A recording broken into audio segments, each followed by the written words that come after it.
H D. ಕುಮಾರಸ್ವಾಮಿಗೆ ಕಾಡುತ್ತಿದೆ ದೆಹಲಿ ಭಯ. ಕೇಂದ್ರ ಸಚಿವರಿಗೆ ಕಾಡ್ತಿರೋ ಭಯವಾದ್ರೂ ಏನು ಗೊತ್ತಾ? ತನ್ನ ತಂದೆಗಾದ ಗತಿನೇ ತನಗೂ ಬರುವ ಆತಂಕದಲ್ಲಿ ಎಚ್.ಡಿ.ಕೆ. ಕೇಂದ್ರ ಸಚಿವರಾಗಿದ್ದರೂ ಕರ್ನಾಟಕದಲ್ಲೇ ಕುಮಾರಣ್ಣ ಠಿಕಾಣಿ. ದೆಹಲಿಗೆ ಹೋದ ಎಚ್.ಡಿ.ಕೆಗೆ ಎಚ್.ಡಿ. ದೇವೇಗೌಡರ ಆತಂಕ. ಹಿಂದೆ ದೆಹಲಿ ರಾಜಕಾರಣಕ್ಕೆ ಹೋಗಿ ಸಂಕಷ್ಟಕ್ಕೆ ಸಿಲುಕಿದ್ದ ಎಚ್.ಡಿ.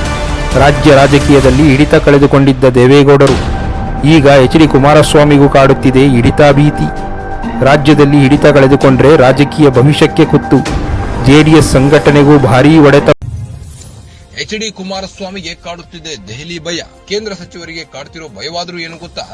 ತನ್ನ ತಂದೆಗಾದ ಗತಿನೇ ತನಗೂ ಬರುವ ಆತಂಕದಲ್ಲಿದ್ದಾರೆ ಕುಮಾರಸ್ವಾಮಿಯವರು. ಕೇಂದ್ರ ಸಚಿವರಾಗಿದ್ದರೂ ಕರ್ನಾಟಕದಲ್ಲಿ ಕುಮಾರಣ್ಣ ಠಿಕಾಣಿ ಹೂಡಲಿದ್ದಾರೆ. ದೆಹಲಿಗೆ ಹೋದ ಎಚ್.ಡಿ.ಕೆಗೆ ಎಚ್.ಡಿ. ದೇವೇಗೌಡರ ಆತಂಕ ಎದುರಾಗಿದೆ. ಈ ಹಿಂದೆ ದೆಹಲಿ ರಾಜಕಾರಣಕ್ಕೆ ಹೋಗಿ ಸಂಕಷ್ಟಕ್ಕೆ ಸಿಲುಕಿದ್ರು. ರಾಜ್ಯ ರಾಜಕೀಯದಲ್ಲಿ ಹಿಡಿತ ಕಳೆದುಕೊಂಡಿದ್ರು.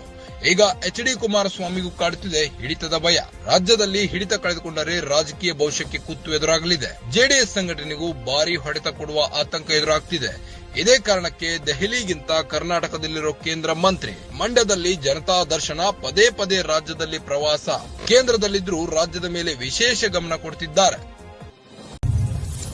ಎಚ್.ಡಿ. ಕುಮಾರಸ್ವಾಮಿಗೆ